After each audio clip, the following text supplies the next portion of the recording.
Welcome back, everyone. This is episode 9 of the series The Human Condition, and today I will speak about identification broadly.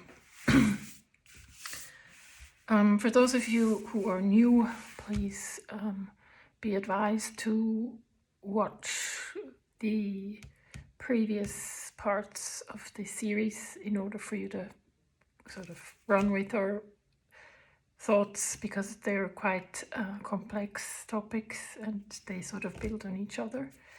So let's jump right in. As usual, I have a vague idea of what I should be talking about, but there's no concrete plan, so bear with me. Okay.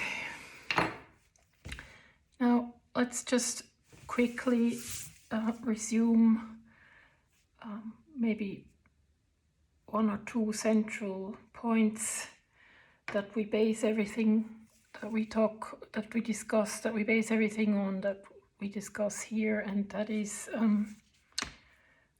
that in terms of metaphysics, we come from the basic hypothesis that, and that's an idealism, or to be more precise, monistic idealism, from a monistic idealism stance, and that is that consciousness is the ground of all being. So consciousness is primary, and that's hugely important, and we should treat it as hypothesis, because yes, there is some aspects that can be experimentally proven by now, but still I would be reserved in treating anything that we discuss as single point of truth, because I'm of the opinion, or I think that we're better off,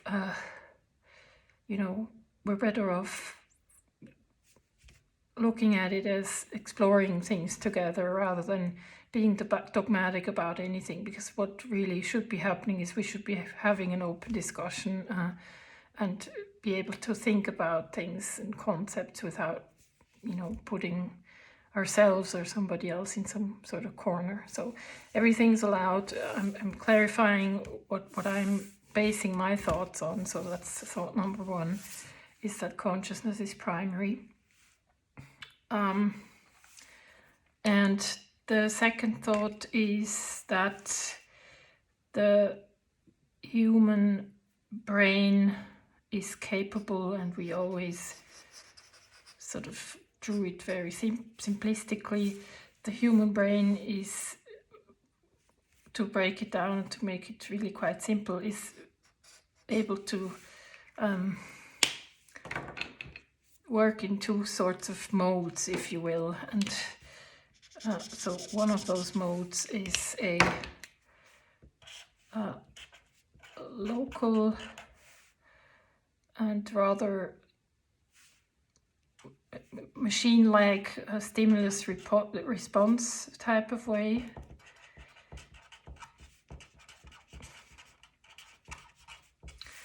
And that and local points to being in times, in space-time.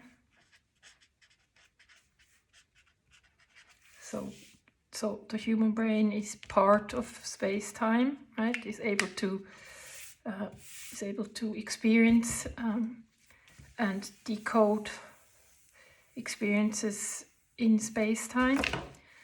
But then it's also, and that is the second huge hypothesis, it is also non-local.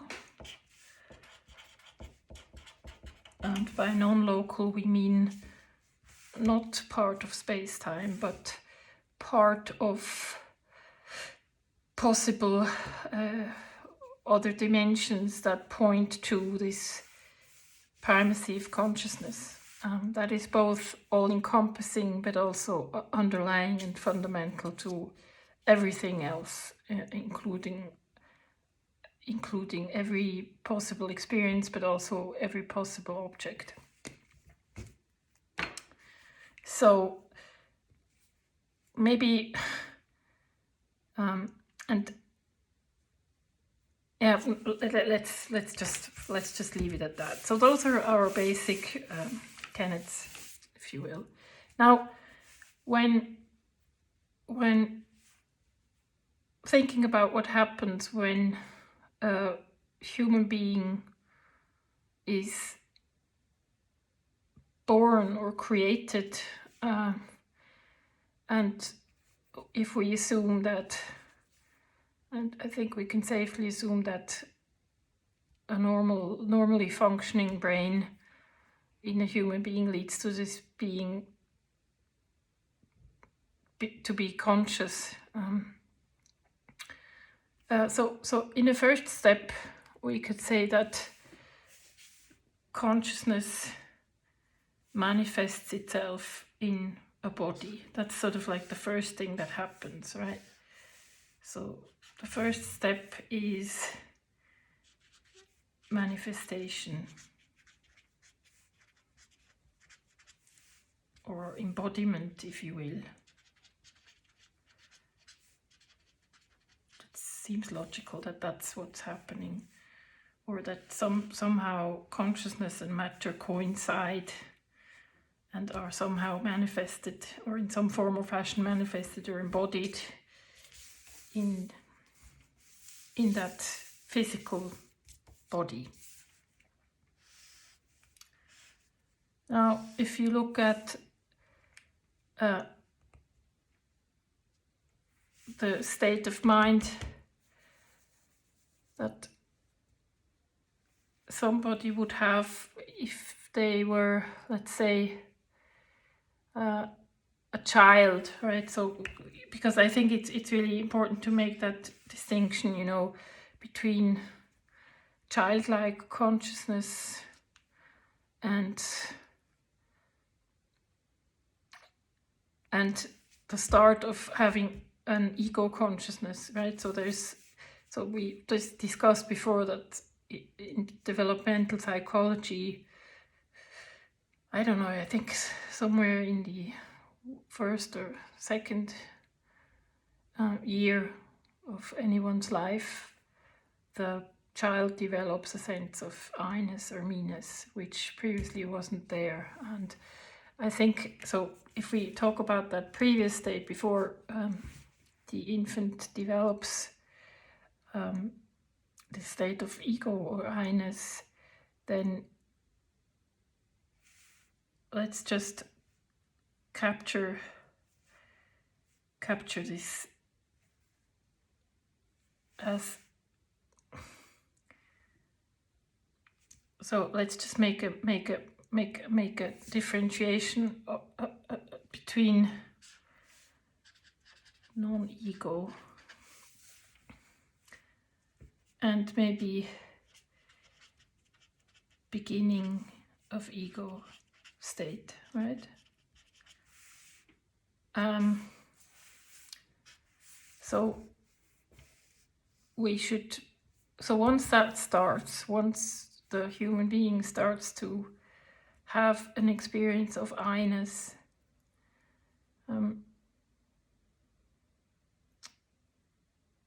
it makes sense to coin that a state of identification.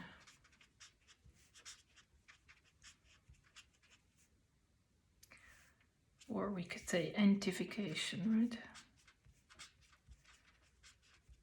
Because I think you can't separate two. Remember how we discussed before that the minute, not the minute, but with this organ, with this complex organ making perceptions and sort of computing perceptions, there's this side product, this sort of self-referential loop that's happening, which creates the ego state, right? So which creates the sense of I-ness or me-ness.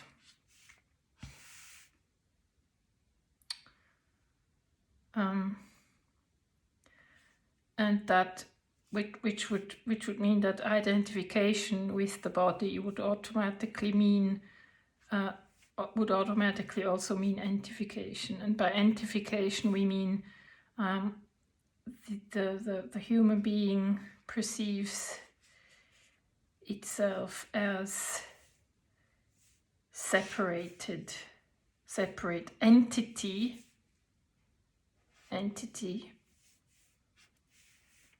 from other perceived entities, right? So you can see how identification of that mind-brain, let's call it mind-brain, because the combination of non-local and local aspect is called mind-brain. It's a concept that comes from a physicist. We talked about him before. It's Amit Goswami. I will link his books in the description box. So let's call this concept mind-brain. So it's clear that once the mind-brain identifies with the body in space-time, by way of its mode of, by its local way of working and stimulus response mode, it also starts to think of itself as a separate I, and of the other perceived as other, or you could say subject. And in the case of human beings, one would hope that this subject thinks of those as subjects, but as we see in war times and similar scenarios, a lot of times we tend to perceive other humans as being, or we objectify them, which is rather sad, but that's unfortunately true. Anyway, and now we can think of going one step further. If this person grows up, you know, and of course everybody around them sort of mirrors this kind of experience that, yeah, we are separate beings, we're separate from the others, and you know, you're, let's say, the local aspect of your mind brain gets programmed in a certain way, and that doesn't have anything to do with when I talk about programming, I don't mean any kind of conspiracy theory or something like that. I just mean the simple fact that by, you know, feeding this local aspect of the brain with some sort of stimulus, you trigger a certain response, and that can be measured, you know, and it's just a simple observation. So with time, the person gets, or the local aspect of their mind brain gets programmed in a certain way, and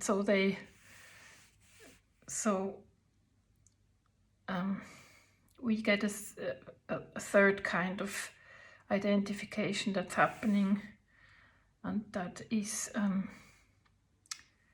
that we could call that personalization.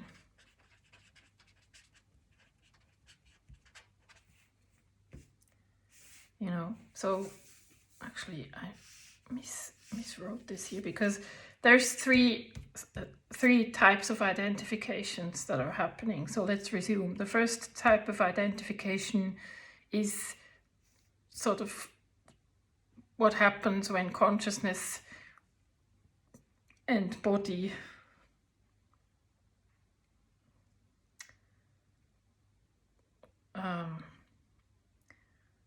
when consciousness can be localized in a physical body. Then we talk about manifestation.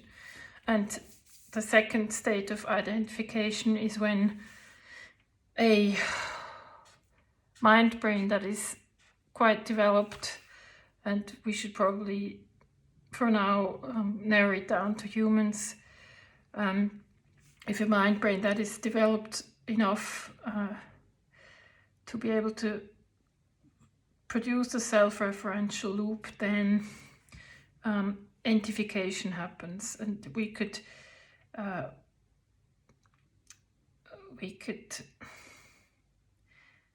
should probably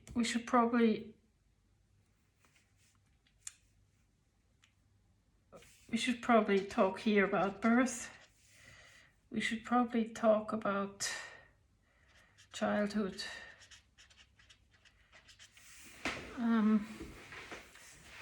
And I'm not sure, I mean, sometime in childhood or adolescence you start to develop your personality, so it's just, let's just say childhood plus.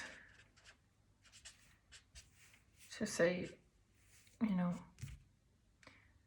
I'm not a developmental psychologist, but I guess people develop personalities at different points in their lives, but you know, considering the different circumstances they grow up in, but I think we all know what I'm talking about. So basically there's these three types of identifications that can happen.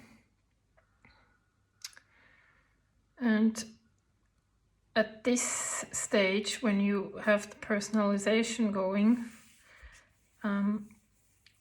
what is experienced here is the I as agent or doer. And maybe we should mark this in terms of, there's a possibility, I mean, there's a high likelihood that, let's just mark that as possibility. It doesn't necessarily have to happen, depends much on the circumstances you live in, but there's a strong possibility that a fourth type of identification can happen, and that is that of the person who suffers, you know, the I that's actually in a suffering kind of state. So the victimization, I would call that. Okay, so the I as sufferer. And I hope this makes sense. I found this chart. I mean, I didn't exactly copy paste it the way it's in the script, but this chart was also mentioned in this university script that I mentioned before. That's the course in consciousness. I will also link that script again. You can find this on page 149. It really just helped me to sort of organize my thoughts around this, really. And I then took this further, you know, just for myself, and thought about what happens when, or how I would visualize the different states that human beings basically can be in. Let me just draw that for you, because I think that makes a lot of sense, at least to me it did. So take the brain that is basically capable of local and non-local modality. I think when we are children, and I mean small children, before that sense of I and other has taken hold, we are as much able to access, and I would draw that right now, in terms of access higher dimensional states, if you will. So I'm talking about 5D plus. I'm sure you will remember stories of little children, mostly, you know, displaying things such as talking to imaginary friends, or people, or talking to ghosts that grown-ups cannot see, and all that kind of stuff, or, you know, or just little children talking about things that don't make sense to adults because they seem to be in some other fantasy world, right? And I think that's what's happening, is that when pure awareness, because that's pretty much what we could also call consciousness, or the consciousness that is primary. You could call that also pure awareness. So when pure awareness enters a body, right, it probably, let's take this,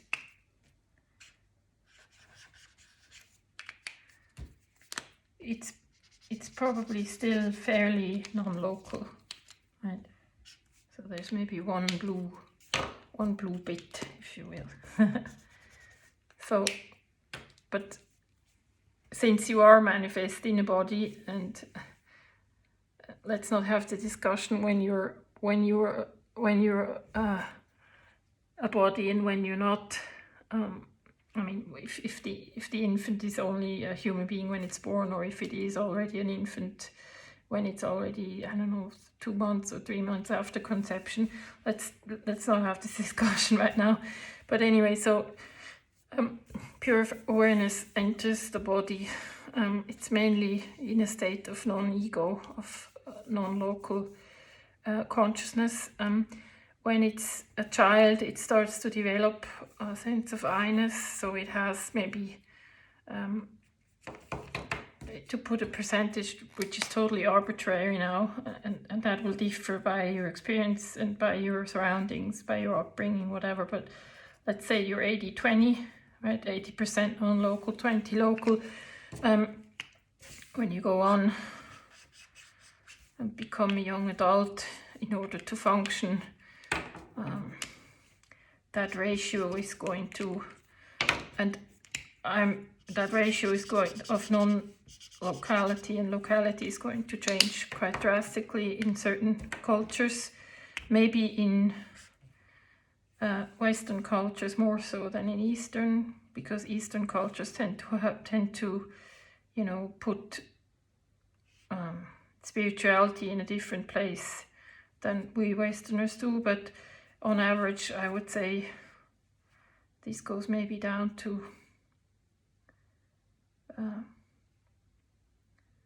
maybe the other way around. So instead of having 80-20, you're now at a point of 20-80, so 20% non-local, other dimensional stuff, and 80% local.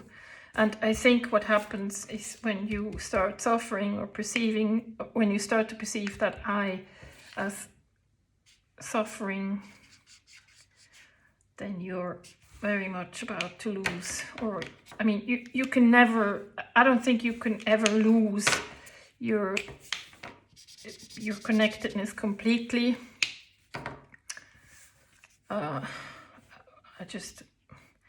Just my belief that you cannot lose that connectedness completely, but it can go down to a really drastic sort of percentage.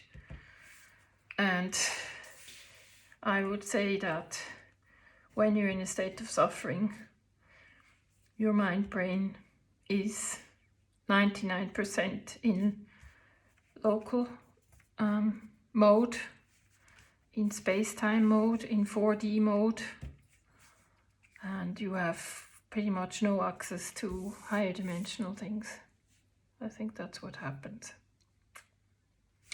Yeah, so I think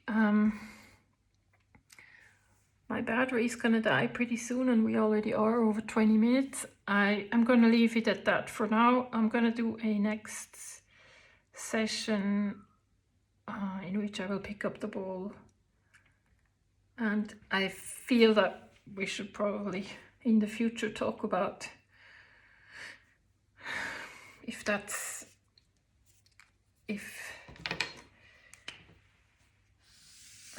all that is the route of identification. We should probably talk about if there's a way, if there's a route to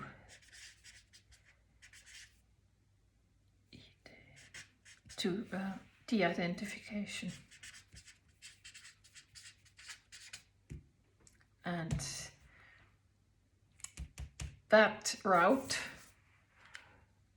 should probably, I think, should best be non-dogmatic and science-based to fit in our times. Okay, hope this was of some interest to you, and I'll see you in the next one. Bye-bye.